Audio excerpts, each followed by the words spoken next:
Assalamualaikum warahmatullahi wabarakatuh. Perkenalkan, nama saya Siti Sarkiah dengan NIM 24101121200005 dari Prodi Pendidikan Pancasila dan Kewarganegaraan. Di sini saya ingin membahas tentang politik dinasti. Secara garis besar, dinasti politik diartikan sebagai keluarga yang memiliki beberapa anggota yang menduduki jabatan terpilih dan memiliki pengaruh signifikan terhadap politik lokal, regional, atau nasional. Beberapa ahli sepakat bahwa batas jumlah anggota bagi satu keluarga untuk dapat disebut dinasti adalah minimal 4 orang keluarga dalam lingkaran pemerintahan. Meskipun dinasti politik sering diasosiasikan dengan monarki atau sistem kekuasaan diwariskan berdasarkan garis keturunan, hal ini juga terjadi di negara demokrasi seperti di Indonesia, bahkan juga di Amerika Serikat yang merupakan negara demokrasi mapan. Beberapa studi menyebutkan bahwa justru dinasti politik ini adalah konsekuensi dari praktik demokrasi itu sendiri. Sebab dalam prinsip demokrasi ada prinsip persamaan hak, sehingga semua warga negara, entah itu anak presiden maupun anak dari rakyat kelas menengah ke bawah, memiliki kesempatan yang sama. Namun perlu ditekankan bahwa dinasti politik akan memberikan konsekuensi berupa rusaknya pilar demokrasi dan dalam praktiknya mengganggu keefektifan jalannya pemerintahan. Negara yang terbawa dalam dinasti politik yang berlarut biasanya sulit mewujudkan good governance. Ada jejak dinasti politik di negara demokrasi. Sejumlah negara demokrasi kerap terjebak dalam dinasti politik. Misalnya di Amerika Serikat ada dinasti Kennedy, Bush, dan Clinton. Pada masa pemerintahan dinasti di tiga masa itu terjadi beberapa skandal yang dapat ditutupi dengan adanya kuasa politik, nepotisme, dan berbagai siasat yang bisa dijadikan dengan sentralisasi kekuasaan. Di Kanada ada dinasti Trudeau yang di kondisi serupa dapat memanfaatkan kekuasaan untuk menutupi masalah keluarga atau kepentingan pribadi. Dan di India ada dinasti Jawaharlal Nehru, Perdana Menteri pertama India pasca kemerdekaan pada tahun 1947 yang menjabat hingga kematiannya pada 1964. Nehru ini adalah tokoh sentral dalam gerakan kemerdekaan India dan menjadi arsitek utama dari kebijakan luar negeri dan domestik India selama periode awal pasca kemerdekaan. Dinasti politik Nehru Gadhi yang berasal dari garis keturunan Jawaharlal Nehru telah memainkan peran dominan dalam politik India selama beberapa dekad. Ada perempuannya, Indira Gandhi, menjadi Perdana Menteri India selama beberapa periode dalam rentang tahun 1966 sampai dengan 1977. Kemudian cucunya Rajiv Gandhi juga menjabat sebagai Perdana Menteri India pada periode 1984 sampai dengan 1989. Hingga kini, keluarga Nehru Gandhi terus memainkan peran penting dalam politik India dengan beberapa anggota keluarga lainnya yang juga aktif dalam kehidupan politik negara tersebut. Di Indonesia sendiri, dalam gambar gembor pembentukan dinasti Presiden Joko Widodo, dinasti politik sudah menjadi praktik lama. Yang paling terlihat jelas adalah pada masa rezim Soeharto atau Presiden Indonesia kedua. Selama masa Orde Baru, Soeharto kerap membawa anak-anaknya masuk ke dalam lingkaran politik.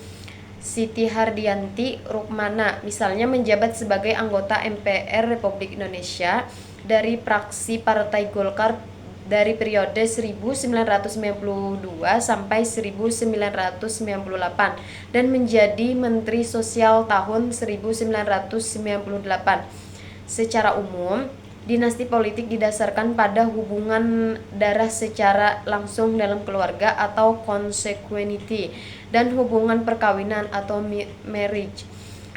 dengan klien lainnya. Loyalitas, kepatuhan, dan solidaritas keluarga merupakan poin-poin penting berlangsungnya dinasti politik.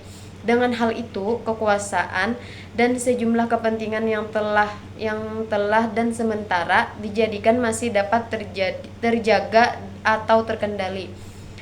Untuk dampak buruk dinasti politik itu, intinya adalah dinasti politik rentan korupsi. Ini merupakan konsekuensi paling jelas dan paling buruk. Sebab dinasti politik akan melahirkan konsentrasi kekuasaan, kurangnya akuntabilitas, nepotisme, dan patrones. Ketika kekuasaan terkonsentrasi dalam tangan satu keluarga atau kelompok untuk jangka waktu yang lama, terdapat potensi yang lebih besar bagi individu atau kelompok tersebut untuk menyalahgunakan kekuasaan demi kepentingan pribadi. Dinasti politik juga cenderung membangun struktur yang melindungi anggota keluarganya dari pengawasan eksternal, mengurangi akuntabilitas, dan memfasilitasi praktik korupsi.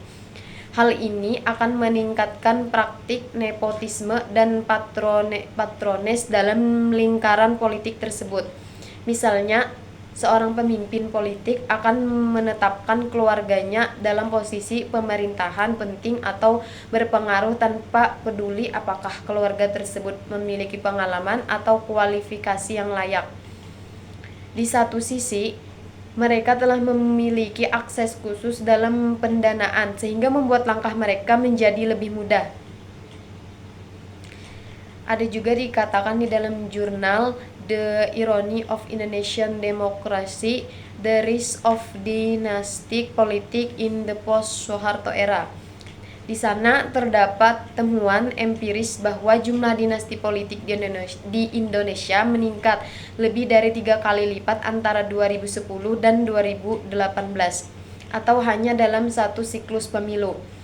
Dalam konteks ini, terjadi parasitik simbiotis, yang dalam konteks biologi adalah interaksi simbiosis yang erat dan berjangka panjang antara dua organisme, yakni salah satu organisme hidup di dalam tubuh inangnya sehingga menimbulkan kerugian.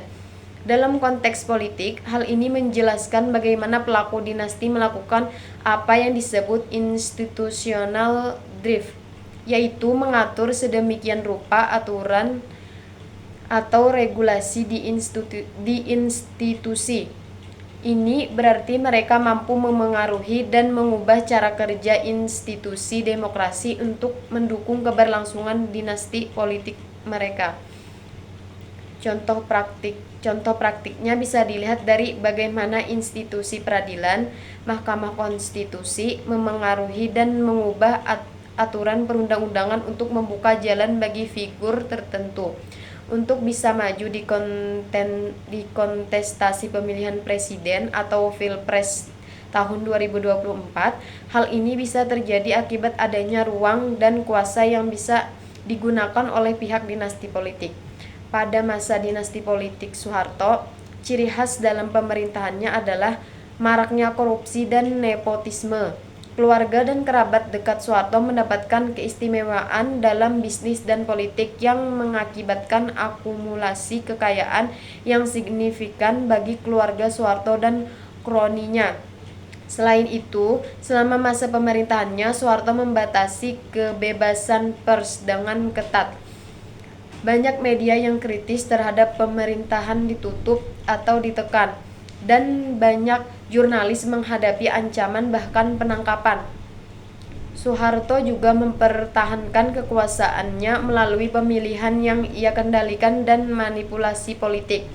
Partai-partai oposisi dibatasi dan pemilihan sering dirancang untuk memastikan kemenangan bagi Soeharto dan Partai Golkar. Selain itu, pemerintahan Soeharto dikenal telah melakukan represi militer di berbagai daerah seperti di Aceh, Papua, dan Timur-Timur yang mengakibatkan banyak korban jiwa.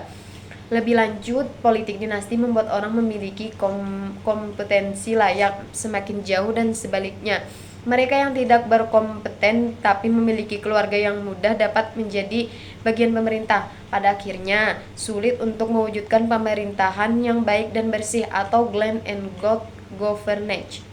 Kemungkinan itu bisa muncul kembali ketika politik dinasti benar-benar terjadi lagi di Indonesia. Baik, itu saja yang bisa saya sampaikan. Terima kasih. Wassalamualaikum warahmatullahi wabarakatuh.